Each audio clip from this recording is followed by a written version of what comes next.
Yahoo, minasan, welcome back again with Mr. K di sini. Berhubung spoiler full chapter 1071 dari rilis, langsung aja kita menuju ke spoiling time-nya. Oke? Let's go. Guys, chapter 1071 mengambil judul A Hero Appear, yang berarti seorang pahlawan muncul. Adapun sosok yang menjadi pengisi cover story kali ini adalah Uta yang tengah bersama seluruh kru bajak laut topi jerami. Semoga ini jadi pertanda nasib baik Uta setelah apa yang terjadi pada Uta di filmnya ya. Semoga. Jangan bilang nanti di Lautel muncul Uta. Aduh, nyonyor. Enggak mungkin. Oke, fokus ke spoiler. Kita menuju ke cerita utama, di mana kisah bermula dengan kedatangan Kuma ke Red Line, atau lebih tepatnya di Red Port. Ini Kuma asli ya, dan bukan Seraphim. Kuma yang sebelumnya sangat dipertanyakan tindakannya oleh Dragon serta pasukan revolusi lainnya. Rupanya ya, Kuma bergerak untuk mendatangi simbol pemerintahan dunia yang ada di dekat lift penghubung pelabuhan dengan Marijoa. Kedatangan Kuma ini sontak membuat panik semua orang yang kebetulan ada di sana, karena ia datang dengan sangat tiba-tiba menggunakan kekuatan teleportasinya.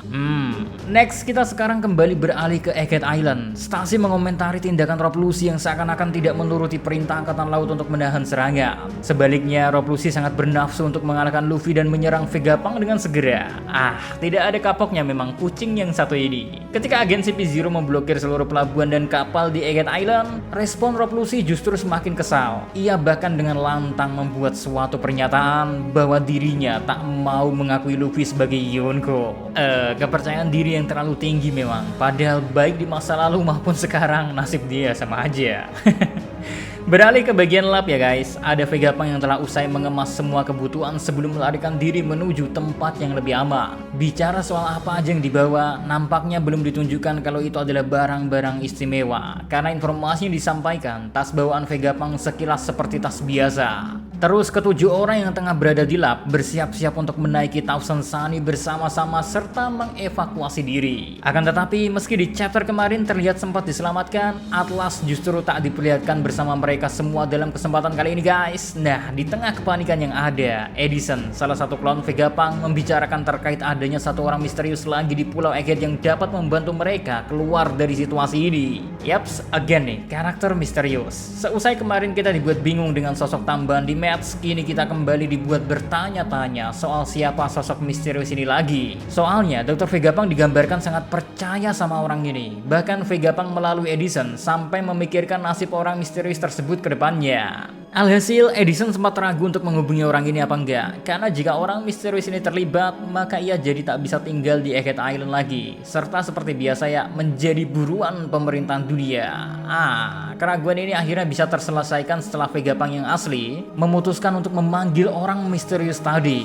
Begitu dihubungi ya oleh Vegapunk, sama sekali tak ada keraguan dari sosok misterius itu. Sebaliknya, ia membalas perintah ini dengan rasa bangga. Ia berucap bahwa sudah menunggu perintah Dr. Vegapunk dan tentu saja akan membantunya. Lalu guys, masalah bermuncul ketika secara tiba-tiba Frontier Dome yang jadi pelindung lab malah menghilang. Padahal tak ada satupun orang di ruang kontrol yang melakukan tindakan itu. Nah, melihat hal tersebut, Lucy bertanya-tanya apakah ini sebuah jebakan? Perasaan bingung ini juga menimpa Stacy. Namun jelas Lucy nampak tak ingin kehilangan kesempatan untuk mendekati Vegapunk dan yang lainnya. Sehingga dengan sigap ya, ia menggunakan Geppo yang dengan segera membuatnya berada di dekat lab.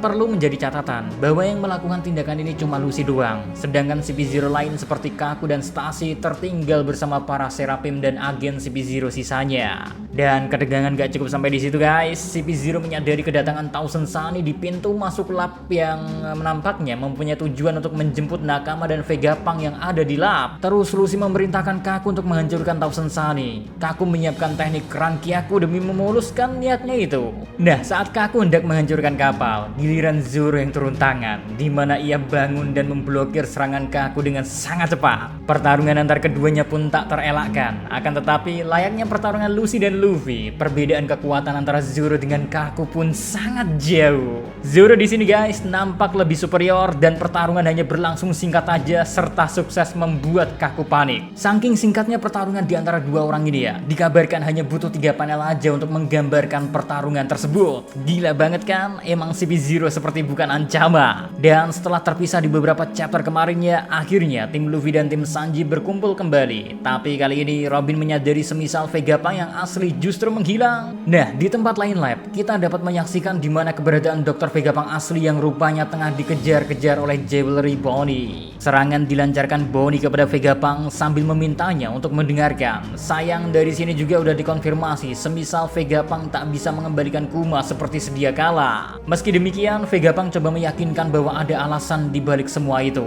So, dari sini udah jelas ya guys, atas nasib buruk yang menimpa Kuma membuat dia akan terus seperti sekarang. Kita cuma perlu menanti aja alasan apa yang dimaksud oleh Dr. Vegapunk. Oke, setelah kita bersih tegang di Egghead Island, kita beralih ke bajak laut Kid. Tak disangka mereka udah sampai di Pulau Elbaf. Kedatangan mereka diiringi dengan gambaran siluet besar di balik kabut. Pemandangan ini ya membuat Kid begitu bersemangat dan meneriakkan nama Elbaf dengan lantang.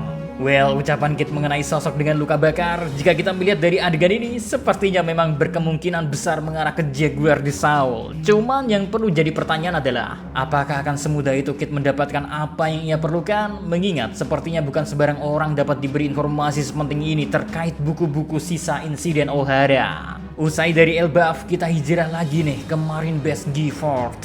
Ada Vice Admiral Doll yang tengah berdebat dengan seseorang di Den Musi. Dia mengatakan kalau semua kapal harus menuju ke Pulau Egghead sekarang demi menanggapi kehadiran Monkey di Luffy di sana. Namun sepertinya pihak yang lain menentang hal itu. Rupanya sosok yang menjadi lawan debat Doll adalah Monkey D. Garp, sang legenda angkatan laut. Jadi dari perkataan Doll ini ya, sepertinya Garp meminta bantuan untuk menyelamatkan Kobe dengan menyerang pasukan Kurogi Pirates. Namun karena alasan insiden Egghead Island membuat permintaan Garp ini ditolak. Tapi di sini gokilnya Garp, ia gak mau ambil pusing dengan langsung mendatangi G14. Kedatangan Garp ini membuat Doll juga kebingungan. Sedangkan di sisi lain, Helmeppo dan Hibari yang beberapa chapter kemarin diperlihatkan meminta Kobe diselamatkan, kini digambarkan juga menangis melihat kedatangan Garp. Nah, tanpa basa-basi lagi, Garp langsung memerintahkan Helmeppo untuk naik ke kapal demi bisa mengalahkan bajak laut itu dan selamatkan Kobe. So, dengan demikian, pertarungan antara Garp dan Kurohige sepertinya tinggal menunggu waktu. Bahkan seandainya kedatangan Garp dan yang lainnya tidak terlalu lama, bukan tidak mungkin mereka bisa membangun aliansi sementara dengan Lau sehingga dapat memojokkan Kurohige untuk sementara waktu. Itu kemungkinan baiknya, ya kemungkinan baik sih, masih ada kemungkinan buruk lain. Mengingat Kurohige adalah karakter super licik, bisa-bisa nasib buruk akan menimpa Garp di kesempatan kali ini guys. Semoga aja enggak sih, tapi kalau iya seru sih, Luffy makin menjadi-jadi. Well, itu baru sebatas asumsi Mr. K berdasarkan spoiler ini guys. And persiapkan Garp untuk turun tangan menyelamatkan murid kesayangannya menjadi penutup pada chapter kali ini. So, itu dia spoiler time full kali ini guys. See you next time. Adios, stay safe everyone. Salam Animania.